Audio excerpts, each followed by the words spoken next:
Konstitusi telah melarang perubahan waktu pelaksanaan pilkada. Mahkamah Konstitusi memerintahkan pemilihan langsung kepala daerah tetap dilaksanakan bulan November tahun 2024. Walau masih cukup lama, bursa kandidat pilkada di beberapa daerah mulai muncul. Menantu Presiden Joko Widodo menjadi salah satu nama yang muncul sebagai kandidat Bupati Sleman. Istri Kaisang Pangarep ini diusulkan oleh DPC Partai Gerindra Kabupaten Sleman. Saya utamakan putra daerah. Salah satu putra daerah ini yang kami lirik kan Mbak Erina Gudono ya.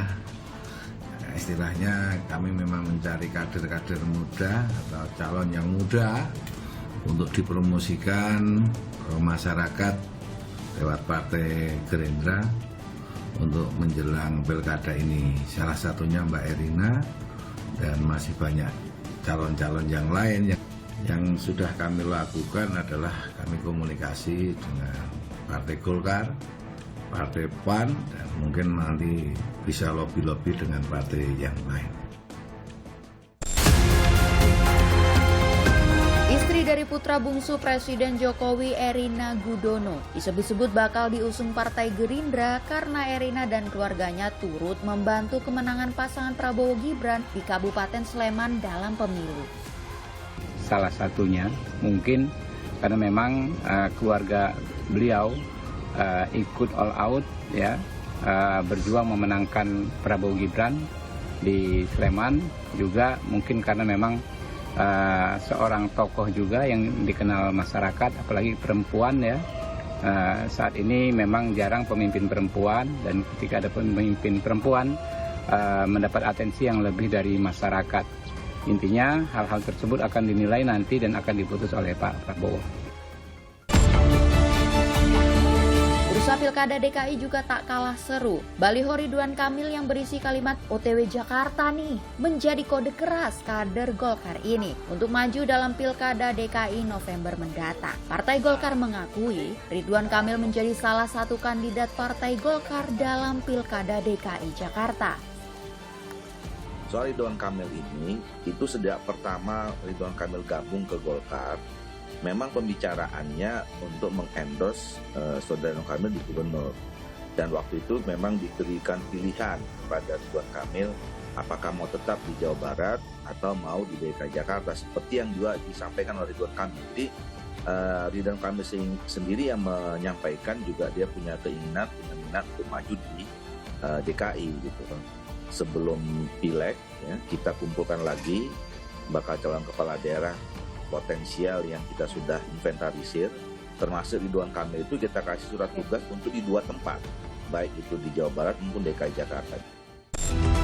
Kode keras Ridwan Kamil mendapat tanggapan dari Ahmad Sahroni. Bendahara Umum Partai Nasdem ini mengatakan dirinya sudah di Jakarta dan lebih mudah untuk maju sebagai kandidat dalam Pilgub DKI November nanti.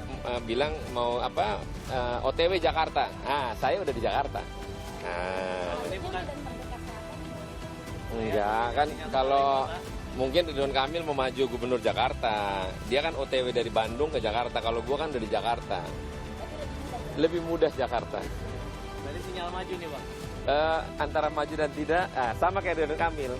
Kalau Ridwan Kamil kan baru mau maju Jakarta, kalau gua kan udah di Jakarta, jadi gua anytime gampang gitu.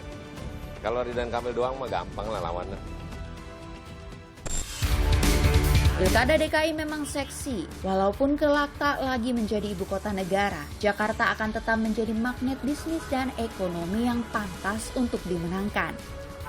Ya, Nilu, pastilah ini tes ombak ya, karena Pilpres baru saja selesai, mereka testing the water, tapi ini strategi yang bagus buat kedua-duanya, sehingga bisa muncul di permukaan. Pak Saroni juga cerdas mengambil isu ini, kemudian dibenturkan tanda petik dengan Ridwan Kamil yang cukup populer. Kemarin di dinamika Pilpres, Gubernur Jawa Barat barusan selesai, ya jadi dia terangkat juga naik berhadapan-hadapan.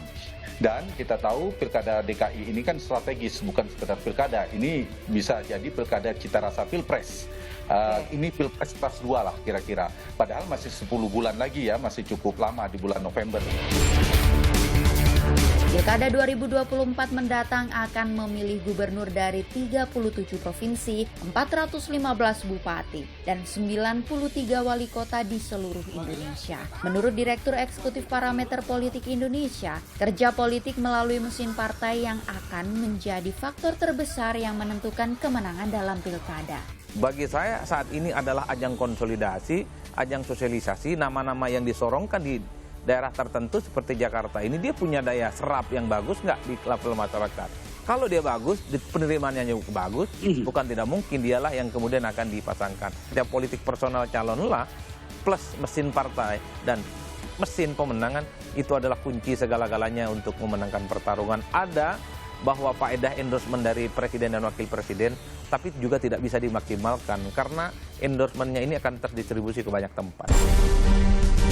Menang, berkuasa, dan menjadi pemimpin rakyat melalui mekanisme demokrasi adalah amanat konstitusi yang harus dijunjung tinggi. Bukan sekedar berkuasa 5 tahun sekali, tetapi menjamin kebahagiaan dan kesejahteraan rakyat yang telah memberi mandat.